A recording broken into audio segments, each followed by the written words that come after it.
नमस्कार दर्शक बंधु साई अनंत आश्रम को स्वागत।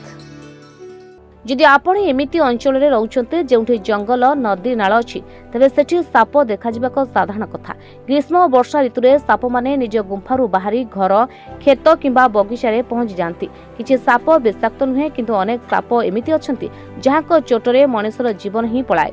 एमिति परिस्थिति में सबुठारु जरूरी कथा हेउछि भयभीत न होई तुरंत निकटस्थ हॉस्पिटल किंबा डाक्टर पाखकु जिबा।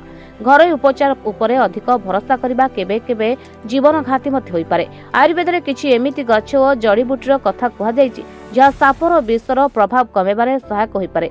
सेहि मानक मध्यरु गोटी हेउछि कांकोडोल जहाकु कंटोला किंबा काकोड़ा भाबे मध्य जणा जाय। एहा एक सबुज परिबा हेले मध्य एहार पत्र एवं मूल रे औषधीय गुण भरी रही थाए।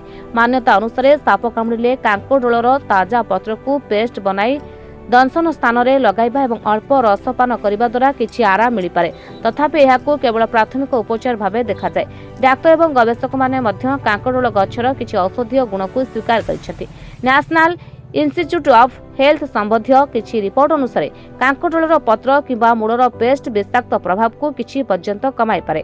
पारंपरिक चिकित्सा प्रणाली रे ए गछर व्यवहार दीर्घ समय धरी होई आसुछि।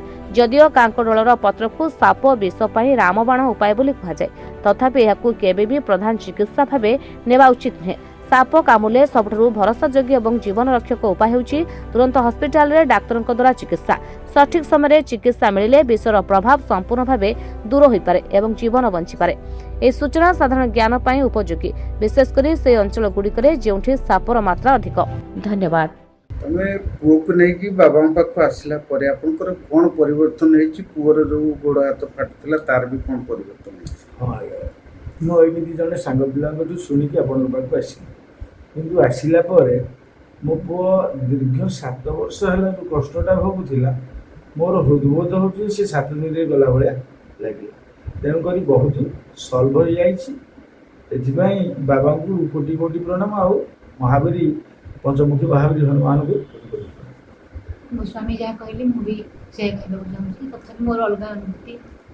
बाबा कहले मेडिटेशन करने आम 4 खाली मेडिटेशन कलापर काली कर मेडिटेशन मुझे निजे महावीर आसिकी छुई पेटू देवी आस मुझे कष्ट पाई मो पुओ एमती कि बर्तमान अनुभव करुँच मो पुओ भविष्य संपूर्ण भल। अच्छा वो एडी आसिले परे मोर जति माने कष्ट थिला म आगुरु जमा चाली पाउन नथली। एडी जति सप्ताह भीतर आसिलिनी माने मते एते भल लागछि। म तो चालियो छु बुलियो छु खेलियो सब भल लागछि। आगु मु किछ करै